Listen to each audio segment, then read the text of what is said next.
Your Honor, I'll be representing my mother today. The words dropped into the courtroom like thunder. For a moment, no one moved. Then came the laughter, cruel, echoing off the wooden walls. Even the bailiff tried to hide a smile. At the center of it all stood a 9-year-old boy, barely tall enough to see over the defendant's table. His hands shook, but his voice didn't. Across from him, Preston Blackwell leaned back in his chair, gold watch glinting under the light. "This isn't a school project, kid," he said, smirking. "Why don't you let the adults handle this?" The laughter grew louder. Sarah Thompson, Malik's mother, buried her face in her hands. "Please, Malik," she whispered, "you don't have to do this." But the boy didn't sit down. He adjusted the papers in front of him, their edges crumpled from being handled too many times. "Under Federal Rule 17C," he said clearly, "I can represent my mother as her next friend since she's emotionally unfit to do so." The courtroom fell silent. Judge Harold Crenshaw, a man whose smile never reached his eyes, peered down over his glasses. "Where did you learn that, son?" Malik lifted his chin. "From the same law books Mr. Blackwell uses to evict people." Whispers rippled through the room. Someone coughed. Even Blackwell's lawyer stopped writing for a second. The judge forced a smirk. "All right, Mr. Thompson, if you're so confident, let's see what you've got."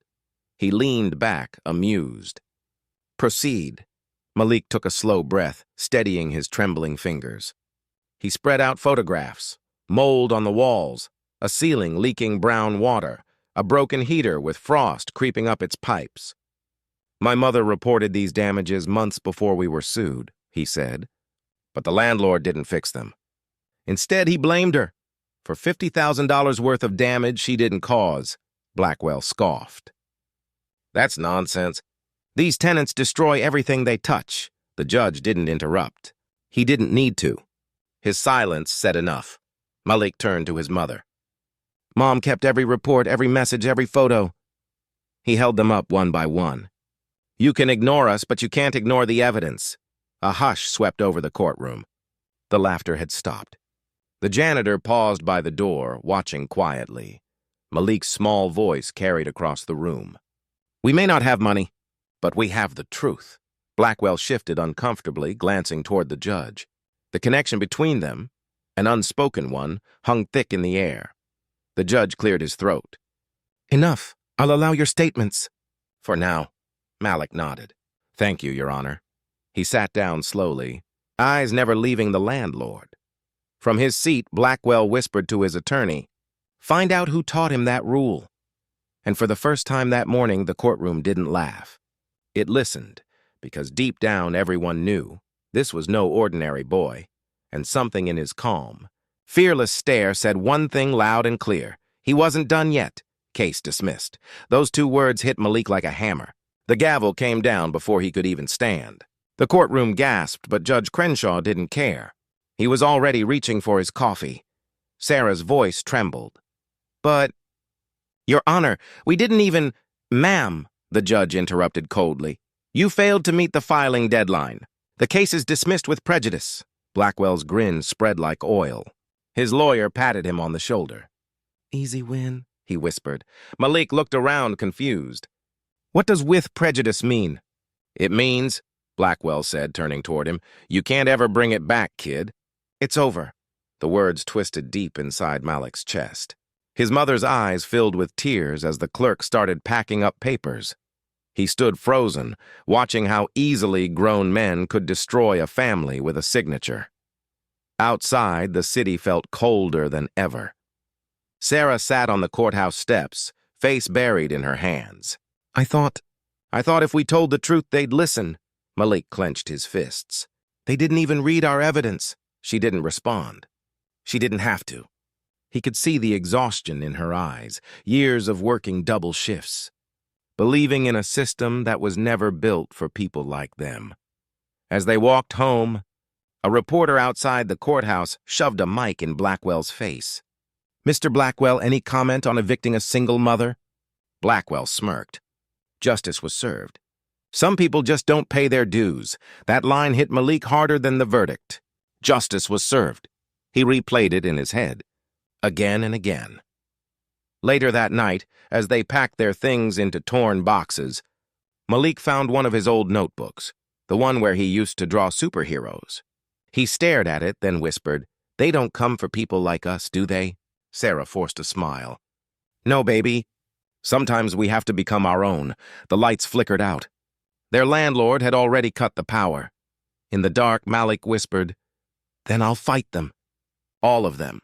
His mother laughed weakly, thinking he was just angry. But she didn't see what he saw, how every injustice, every smirk, every stolen chance had lit a fuse inside him. As dawn broke, Malik stood by the window, staring at the courthouse in the distance. The system had taken everything.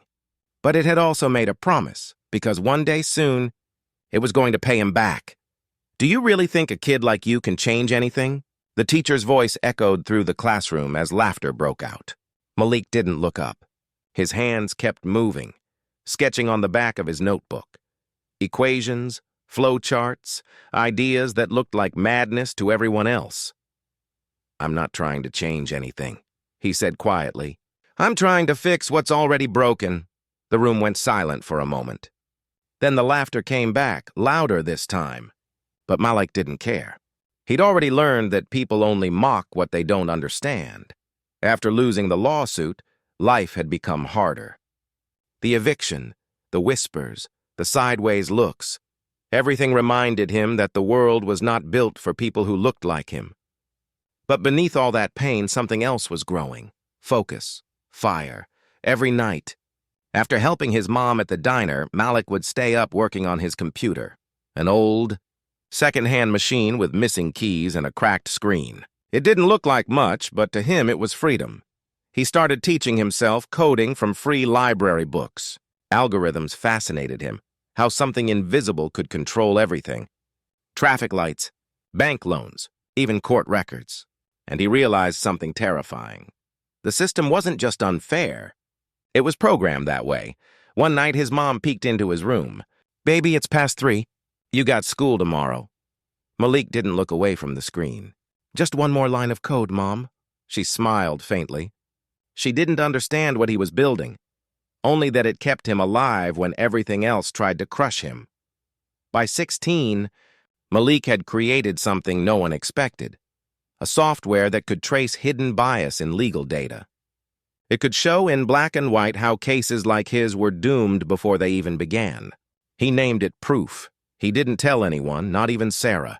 He knew the world wouldn't believe a poor black kid could build something that powerful. But when he tested it and saw how deep the corruption went, he felt his blood run cold.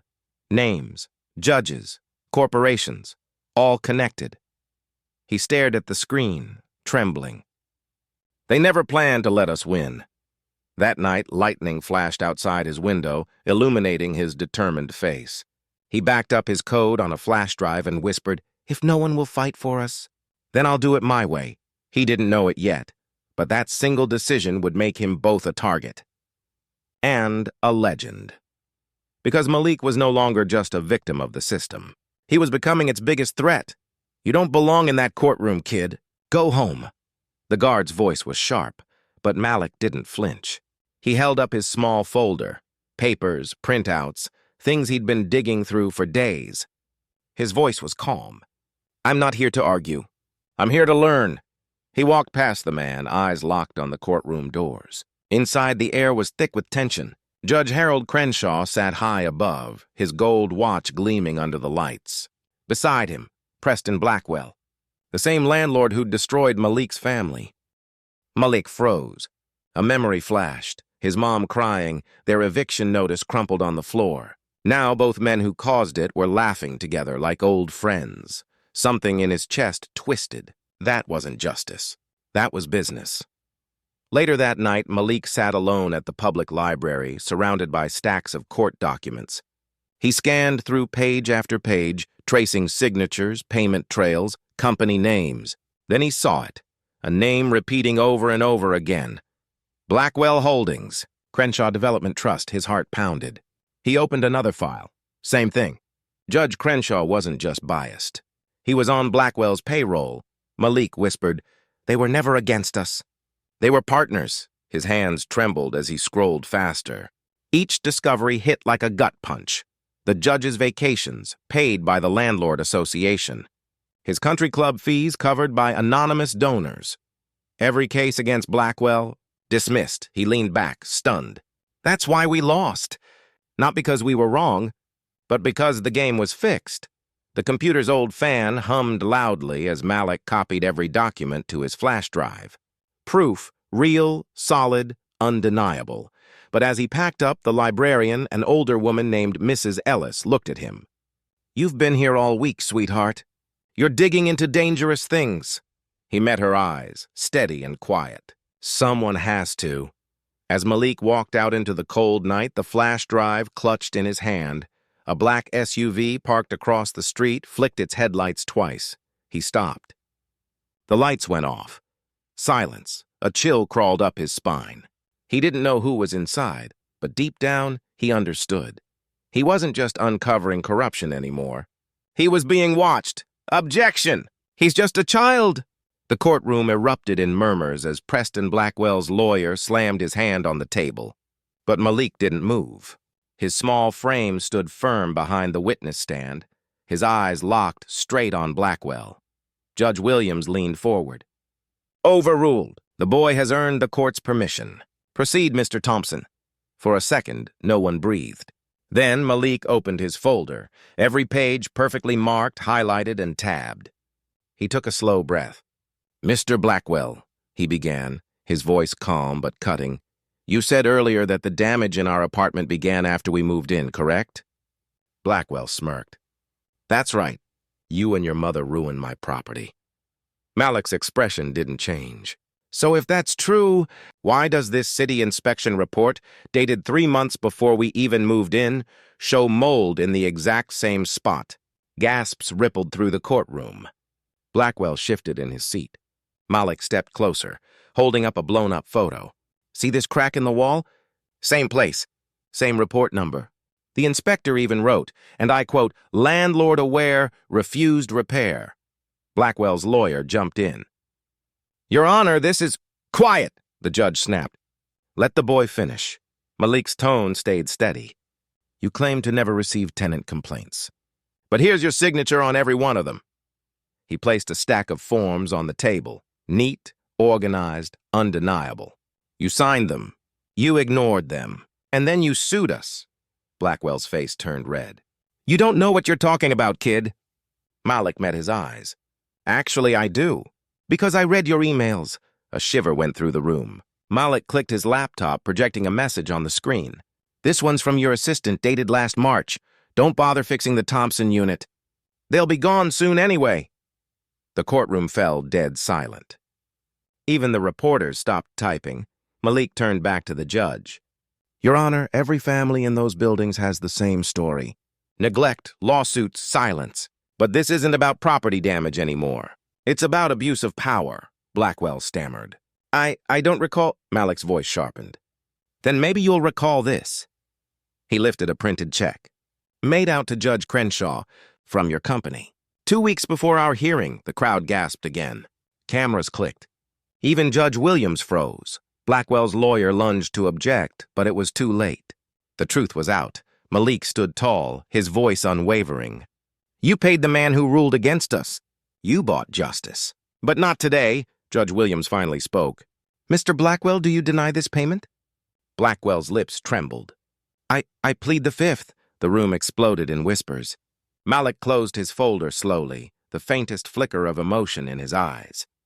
For the first time, Preston Blackwell looked small, powerless, exposed, and as the bailiff called for order, one thought burned in every mind watching. The boy who came to save his mother just destroyed a millionaire. "Mr. Blackwell, are you still refusing to answer?" The silence in the courtroom was deafening. Preston Blackwell sat stiffly, sweat rolling down his temple, his expensive suit suddenly looking cheap under the fluorescent lights. Cameras flashed. Reporters leaned forward. Judge Williams's voice echoed again, calm but cutting. "For the record, the witness has invoked the Fifth Amendment for the 4th time." Malik didn't say a word. He just stood there, small, composed, eyes locked on the man who had tried to crush his mother. For months, Blackwell had towered over families like theirs, confident, untouchable. But now, the mighty landlord couldn't even speak. The judge looked toward Malik.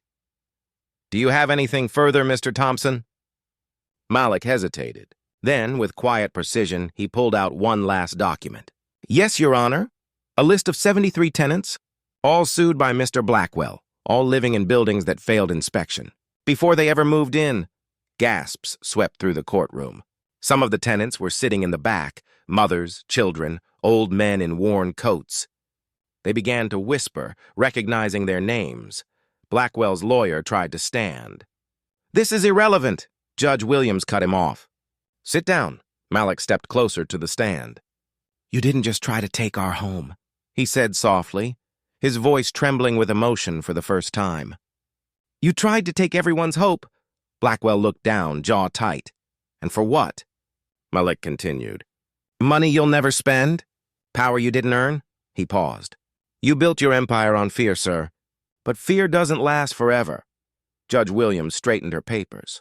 "Mr. Blackwell, based on the evidence presented, your fraudulent lawsuits, falsified documents, and confirmed judicial misconduct, this court rules in favor of Sarah Thompson." The crowd erupted. Tears streamed down Sarah's face as she clutched her son's hand. Reporters surged forward, cameras flashing like fireworks, but Malik didn't celebrate. He just looked at Blackwell, a man who once seemed unstoppable, now reduced to silence. Judge Williams's voice rose again. "Mr. Blackwell, this court is also referring your case for criminal investigation." The sound of the gavel hitting wood was final. Bang. Preston Blackwell's face turned pale. His lawyer slumped. The tenants began to cheer, and in that moment, that single perfect moment, the tyrant fell. Not with violence, not with revenge, but with the truth, spoken by a 9-year-old boy who refused to be afraid.